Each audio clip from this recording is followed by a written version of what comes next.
Olá, bom dia. Você sabe o que é georreferenciamento?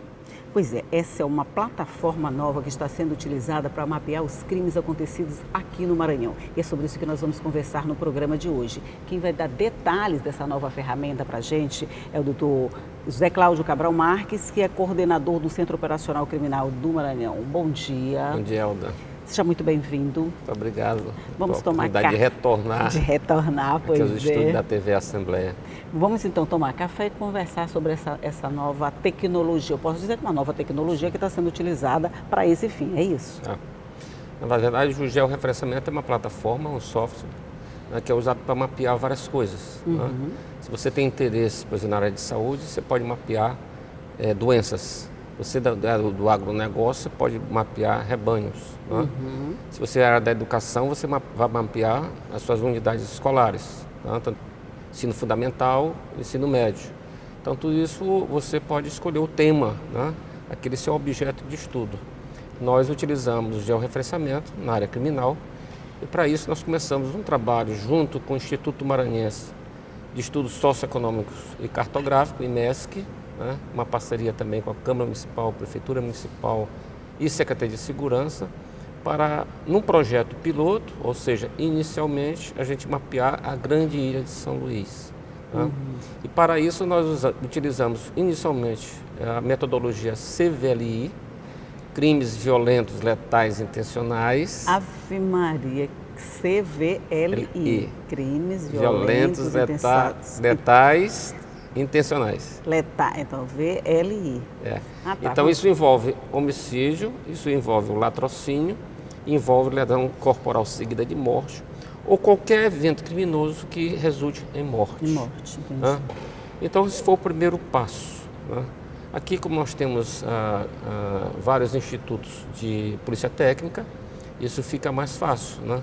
Então é difícil alguém que morra dentro da grande ilha de São Luís que seja enterrado sem que o órgão público tenha conhecimento, ele passa pelo ML. Entendi. E o resultado disso é que a gente vai ter um diagnóstico mais preciso, mapa mais, vamos dizer, bem detalhado dessa violência no Estado. Eu sei que essa plataforma ainda não foi lançada, não é isso? Mas ela já está sendo usada nesses estudos, vocês já estão fazendo, vamos dizer, um projeto piloto disso. O segundo passo, né, porque teve o segundo passo. Isso. O segundo passo foi utilizar a metodologia CVNLI. Meu Deus, não, entrou um N agora. Que são os crimes violentos não letais intencionais. Por que isso? Porque se eu disser para você que as mortes estão uma curva decrescente, né, pode ser que sua percepção da violência não seja a mesma. Né? Então, por quê? Isso. O número de crimes contra o patrimônio ainda é acentuado. Então, eu tenho que ver nos crimes não letais, violentos intencionais, a questão do roubo, do estupro e da lesão corporal, que compõem esse cenário da violência. Né? Então, essas duas metodologias é que apontam melhor, né, exatamente como o sistema de segurança, o número de ocorrência de crimes na grande ilha de São Luís. Aí mais uma etapa, nós já avançamos agora para todo o estado do Maranhão. Nós estamos finalizando esse projeto. O que aconteceu? Houve um pequeno atraso na hora do lançamento e nós chegamos no período eleitoral. Então, como há uma parceria com o governo do estado, e aí a utilização de símbolos, etc., da logomarcas, se achou mais prudente esperar a passagem do período eleitoral. Mas, enquanto isso, nós estamos trabalhando. Isso que eu queria perguntar. Enquanto o período eleitoral não permite o lançamento desse tipo de programas, vamos dizer assim, vocês continuam utilizando, ele vai estar funcionando? Está funcionando. Ele não está lançado oficialmente? Exatamente. Nós já fizemos um recorte, né? E tudo quando fala nós, né? Ministério Público, IMESC, Secretaria de Segurança. Todos os parceiros envolvidos. Todos os parceiros. Isso, nós fizemos o primeiro recorte, que é a violência contra a mulher na grande ilha de São Luís. Né? Então, hoje a gente tem todo o mapeamento. Esse projeto já está disponível pela internet, esse mapeamento, chama Mulheres pela Paz, e recebeu o nome da Francisca das Chagas, que é uma líder feminista negra lá de Miranda do Norte. Então, internamente as coisas continuam, a gente já começa a se utilizar dessa tecnologia E mais um avanço que foi dado foi a questão de um método chamado predição, que vem da palavra predizer. Eu já faço... Predição, não é pré-edição, não é predição. Predição, ou seja, eu já faço uma projeção, uma expectativa, né, de onde o crime pode acontecer. Ah, sim. Isso é bom. Isso é ótimo, porque, por exemplo, para a polícia militar, para a polícia judiciária, que é a polícia civil, ela pode já estabelecer estratégias de combate ao crime. De combate, entendi. As áreas onde então, podem ser mais vulneráveis, né? Exatamente, a palavra correta é essa, vulnerabilidade, porque são metadados que são cruzados, né? Então, em razão de uma série de fatores, né, os algoritmos vão apontar esta área aqui é que vai ter a maior possibilidade, por exemplo, de assalto a ônibus, de violência contra a mulher, de homicídio. Então, eu posso ter uma estratégia, né, de me antecipar. Antecipar.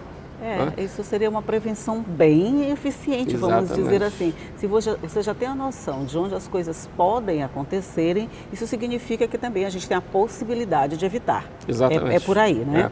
Mas esses primeiros estudos, esses primeiros resultados que vocês tiveram, o que eles apontam, doutor Cláudio? Que é uma curva maior, eu não sei como é que chama a curva, né? A curva. Né? Curva maior, curva menor, ela está ascendente, está descendente, como é que funciona? Na grande ilha de São Luís, a tendência de queda, principalmente nos crimes letais, não é? Isso é uma coisa muito boa.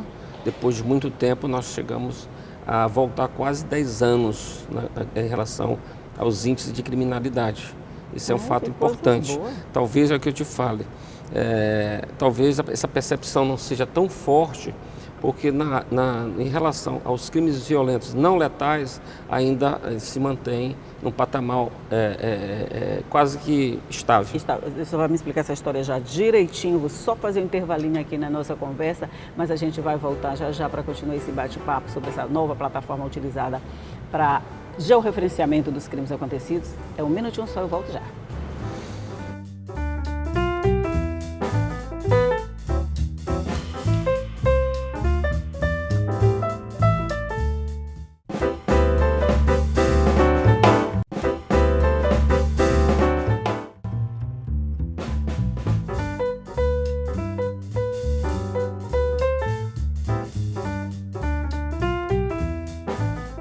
De volta aqui para mais um bloco de conversa sobre essa nova ferramenta que está sendo utilizada para mapear os crimes acontecidos aqui. E o senhor estava me falando essa diferença entre o que os resultados apontam e a percepção do cidadão comum, vamos dizer. Eu posso dizer agora aqui para o senhor, não, doutor Cláudio, mas minha sensação não é essa, o crime não diminuiu tanto assim.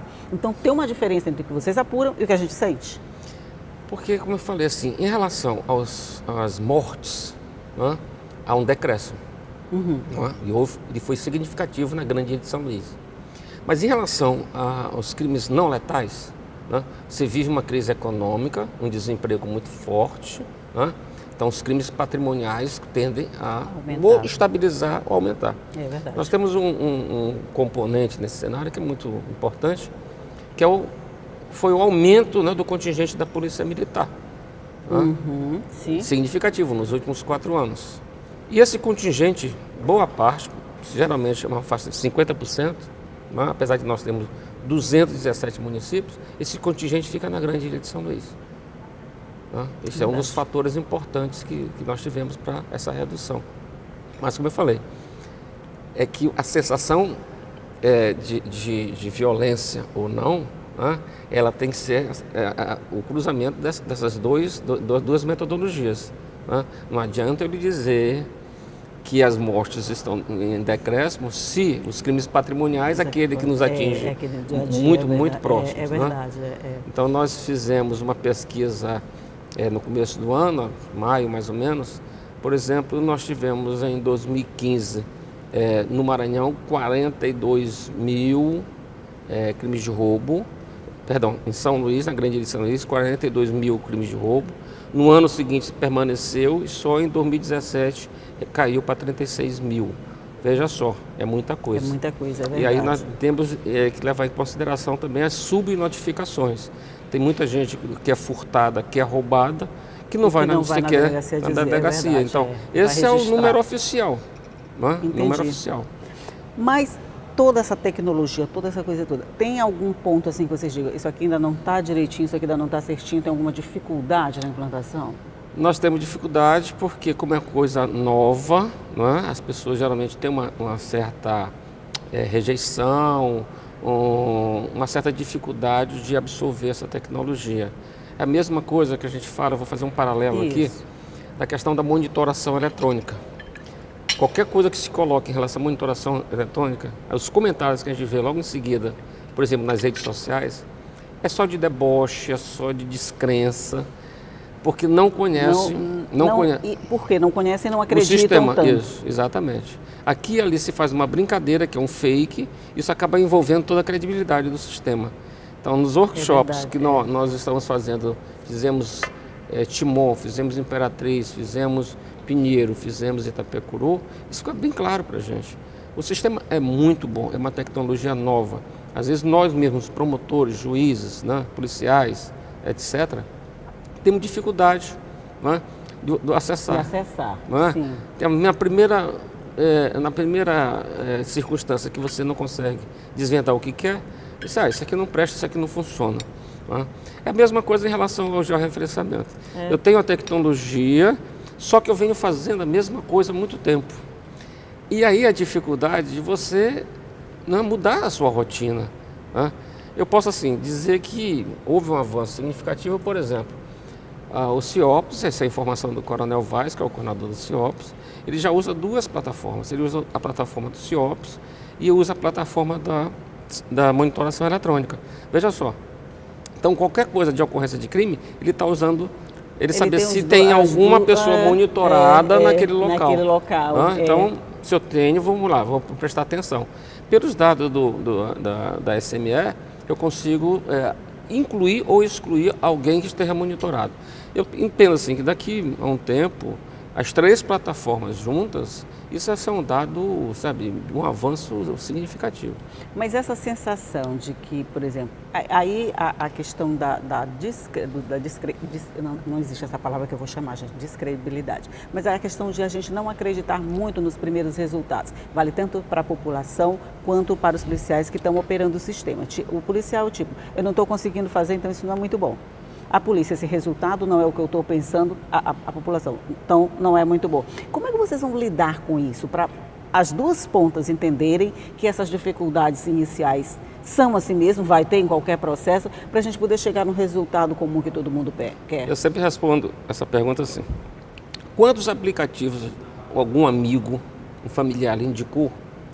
Olha, isso aqui é muito bom, Elda, baixa aí no teu celular, que vai te dar isso. Aí você vê, tem uma dificuldade... Isso não presta, não gostei. Não é? Então, a única saída para a gente é persistir. A gente vai ter que persistir, vai ter que levar isso o tempo todo. Daí a minha vinda aqui na TV Assembleia, onde para poder divulgar esse trabalho. Porque, assim, quando eu trouxe, eu fiz a visita em Santa Catarina, né, e ao colega Jadel, né, que foi o que me ajudou, que mostrou que esteve aqui no Maranhão, fazendo uma exposição, né, para todos os órgãos. Eu perguntei, Jada, qual foi a maior dificuldade que tu tiveste na implantação desse projeto?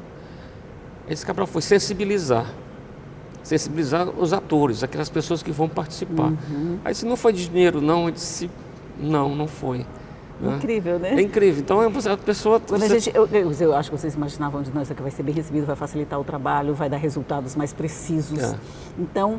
Vamos com essa. Aí quando chega que a pessoa não acredita, mas aí quando você chega que a pessoa não acredita, não dá uma certa sensação assim de, poxa, eu me empenhei tanto, eu fiz tanto e a coisa não está tendo a aceitação que eu imaginava? Olha, eu tenho 25 anos de Ministério Público. Eu sou aquela pessoa que sai de casa todo dia, né, empolgado. Né? Graças a Deus eu amo o que eu gosto. Aí isso já é meio caminho andado. Filho. Então eu saio de casa, eu sempre vou inventar uma coisa nova durante o dia. Eu nunca deixo que a minha rotina me desanime. Eu confesso para você que às vezes eu tenho alguns baques, né? Aí não, eu vou tirar férias, né? Aí começa com 25 anos.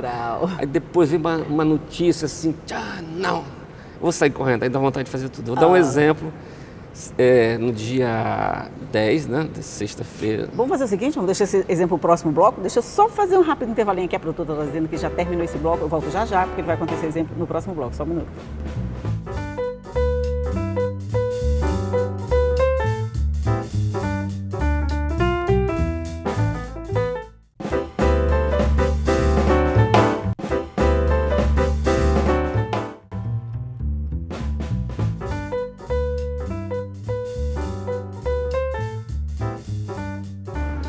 Chegamos aqui ao nosso último bloco de conversa e eu estou querendo saber esse exemplo aí que o senhor ia me dando de coisas que fazem um pique da gente acelerar e não botar a rotina no piloto automático.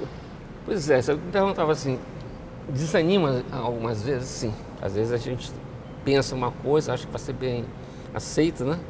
E vem aquela resistência terrível. E a gente fica pensando, será que não está na hora de parar, se é na hora de tirar umas férias, né? Aí de repente aparece uma notícia e diz assim, caramba, olha aqui. Então, semana passada nós recebemos a notícia através do nosso procurador-geral, doutor Gonzaga, que nós estamos na finalíssima, né, entre os 3 projetos, melhores projetos na área de tecnologia e prevenção de criminalidade, pelo Conselho Nacional do Ministério Público. Ai, que coisa boa! Então, o Maranhão foi recordista, o Ministério Público tem mais projetos na final. Nós temos 4 projetos na final. 4 projetos, né? Ou seja, nós seremos premiados, só falta saber. Se estão entre os 3, já está do primeiro ao terceiro, já está garantido. Já é premiado. Só falta então, ver a colocação. Isso. No dia 13 de setembro, nós vamos receber essa premiação em Brasília, né? Então, é isso que vai nos motivando. Eu estava falando assim, olha, já acordei cedo hoje, já fui trabalhar cedo, 7 horas da manhã estava no gabinete. Pois é, essa rotina começa às 7 da manhã. Tem dia que tem que ser feito Está começando mais cedo que a minha. Tem dia que tem que ser feito isso. Porque eu vim para cá, daqui a pouco eu vou para a Vara de Execuções Penais, já trabalhar outros projetos, outras inovações. Então, pois isso pode de alguma forma levar a gente a colocar a rotina do dia a dia no piloto automático, quer dizer, a gente faz aquilo que tem que fazer, mas a gente não está nem sentindo o que está fazendo. Mas aí quando vem uma notícia dessa, como é que você sente? Quer dizer, um projeto que ainda oficialmente não é lançado, que vocês já estão colhendo os dados, essa coisa toda, mas ele ainda não está lançado, mas ao mesmo tempo ele já recebe um reconhecimento nacional, quando ele é premiado num concurso do Conselho Nacional do Ministério Público. Como é que você vê essa... Olha, primeiro a gente tem que reconhecer toda a estrutura, todo o apoio que vem sendo dado pelo Dr. Gonzaga, o nosso procurador-geral. Houve uma mudança significativa nos CAOPs. Eu posso falar um pouco do meu, né? Nós temos hoje, tanto a parte pessoal, uma mudança muito nova de tudo que aconteceu, que, por exemplo, foi criado aqui na Assembleia Legislativa um cargo, né, por lei, né, um cargo, né, que inicialmente se pensou em contratar um assessor jurídico. Eu logo depois abandonei essa ideia e nós contratamos um engenheiro de computação. Nós temos hoje um engenheiro de computação. Só de assessor jurídico para... Porque assessor jurídico, eu tenho uns coordenadores regionais, eu sou formado... Né? Sim, é então, verdade. eu precisava de uma coisa nova, porque tudo que hoje eu aprendi uma coisa com vocês, a imprensa adora números. Então, hoje nós somos um centro de excelência em relação a... Nós somos uma referência. Olha, eu nem sabia que a gente gostava de números. Dica de amigos jornalistas. Imprensa adora número, né? Quando a gente tem número na mão, o jornalista está curioso. Pois é, porque você diz assim, a criminalidade caiu. Mas caiu em quanto por cento? A gente quer saber que impacto que tem essa queda. Da onde você for buscar o dado, qual é a tua fonte? Por aí, tem razão. Então, hoje a gente vive sendo procurado para dar informações sobre criminalidade da ilha. Quando o Fórum Brasileiro de Segurança Pública lança dados, a gente quer saber o comparativo com o Maranhão, se é isso mesmo que eles estão falando do Maranhão. Porque às vezes a gente trabalha com estatística, sabe disso. Os números, eles podem te revelar coisas boas, mas eles podem ser manipulados. Por isso a necessidade de várias fontes. Você tem que fazer vários batimentos. Eu tive uma audiência pública aqui na Assembleia Legislativa, com o pessoal os profissionais do transporte coletivo público, eles criticaram muito as nossas fontes. E nós pedimos, porque a nossa fonte para assaltar ônibus coletivo é do sindicato patronal e dos motoristas. É dali que é a minha fonte. Mas tem muita coisa que acontece, por exemplo, nas vans, nas lotações, que a gente não tem conhecimento. Nós pedimos os dados deles, nunca nos deixaram. Então, isso é que é importante, você fazer um comparativo, nunca ter uma fonte chapa branca. E aí vem aquela outra situação que o senhor falou anteriormente, entre o que os números dizem e a sensação que a pessoa tem, né? Exato. Por exemplo, eles podem contestar os números de assalto a ônibus quando vocês dizem que caíram. Para eles tem muita coisa, mas aí entra a questão da subnotificação, entra muitos outros dados que outras fontes. Muitas, Mas eu esquecendo de falar uma coisa, olha, é o seguinte, todo esse trabalho de georreferenciamento, ele tem que ter mais uma etapa. Nós chamamos de diagnóstico criminal. Tá? Ou seja, a parte de georreferenciamento te dá mais o quantitativo de crimes. Tá? Mas ele precisa de um estudo socioeconômico de outras áreas, né, que vai dizer as causas da criminalidade. Você entender o fenômeno da criminalidade. Né? Porque senão você vai ficar só na parte repressiva. Nós precisamos, através do diagnóstico criminal, né, apontar, né, sugerir políticas públicas, Isso por exemplo, para a educação, né, para a habitação, para saneamento. É a partir da análise desses resultados que vai se projetar políticas públicas de combate a essas causas. Não adianta nada você só estudar a consequência, né? Exatamente. Ah, pô, aconteceu um crime aqui, aconteceu um crime ali, eu já sei onde vai acontecer. Isso não vai adiantar nada se você não tiver uma política de prevenção. Senão a gente vai sempre correr atrás do que já aconteceu. Esse seria um dos benefícios dessa plataforma? Exato, exatamente. Aí que a gente vai ver a redução. Porque, olha, no momento, agora o Fórum Brasileiro de Segurança Pública apontou o Maranhão ainda com quase 30 mortes para cada grupo de 100 mil. Isso significa dizer que nós estamos 3 vezes mais ainda do que os níveis de suportabilidade que a ONU aponta. Tá? Seria 10 para 100 mil. Tá? Por exemplo, 3 vezes mais, né? em relação à grande ilha de São Luís, tá? Nós temos 1.400.000 habitantes nos 4 municípios. Né? Então, 10 para 100 mil, a gente teria que ter no máximo 140 homicídios ano. Homicídios mortes por ano. Meu Deus. Aí nós estamos longe, mas estamos caminhando, estamos chegando. Nós já chegamos a um nível de 60, né? Então, a 30. Mas ainda muito a ser feito. Assim, mas a gente chega lá, não chega? Chega. Uma outra questão, esse é um trabalho que eu estou falando, que esse que vai ser premiado, é um trabalho em rede. Não é o trabalho do Ministério Público, não é o trabalho da Secretaria de Segurança, é um trabalho em rede. Né? E uma coisa importante que foi criado foi o Observatório de Direitos Humanos. Né? Então, o Ministério Público participa, são professores universitários, não só aqui do Maranhão, mas tem de Minas Gerais, tem de Santa Catarina, tem pessoas que estavam agora em Salamanca, já retornaram, né? Tem Quebec. Então, tudo isso vai fazendo uma rede para você entender não só a questão de estratégias para combate ao crime, mas estratégias de prevenção, que são mais importantes. A longo prazo, a gente sabe que a gente não vai conseguir, com políticas públicas educacionais, de habitação, etc., reduzir isso da noite para o dia. Né? É médio e longo prazo. Enquanto isso, você faz o trabalho de repressão. Mas todo o trabalho, para ser bem feito, eu imagino que deve ser assim. Você planejamento. Planejar, estudar, ver a aplicabilidade e a partir daí começar a colher os resultados, porque só depois de você estudar você vai descobrir as formas de evitá-lo.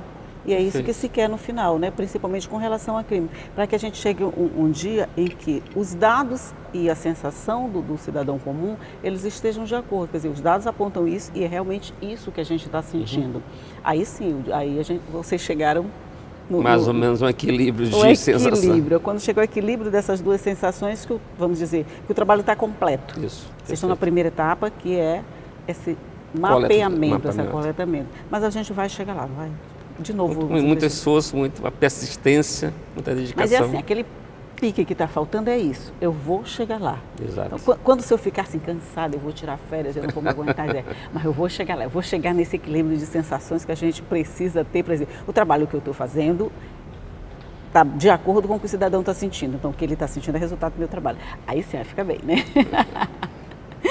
Doutor Zé Cláudio Cabral Marques, muito obrigado por essa conversa aqui, por esse trabalho muito bom que vocês estão fazendo. E parabéns pelo prêmio também. Quando receber o prêmio, vem aqui e volta, conversa comigo. Eu que agradeço a oportunidade de retornar nessa casa. Eu me sinto muito bem aqui. Sempre obrigada. Venho divulgar nosso trabalho e agradeço mais uma vez a oportunidade. Ok, venha sempre, a casa é nossa, o convite está feito, aceite quando quiser. Bom dia para você. Bom dia. E bom dia para você também, que sabe que tudo isso que a gente conversa fica aqui à sua disposição no nosso site, no al.ma.leg.br/tv. Você acessa a hora que você quiser, porque tudo que a gente fez está lá guardadinho para você, inclusive nas nossas páginas, nas redes sociais. Tudo muito bem feitinho, pensando em você. Mas todos os dias eu vou estar aqui esperando você às 8h30 da manhã, com notícias, com informação, com entrevista, com tudo, para deixar o seu dia bem informadinho.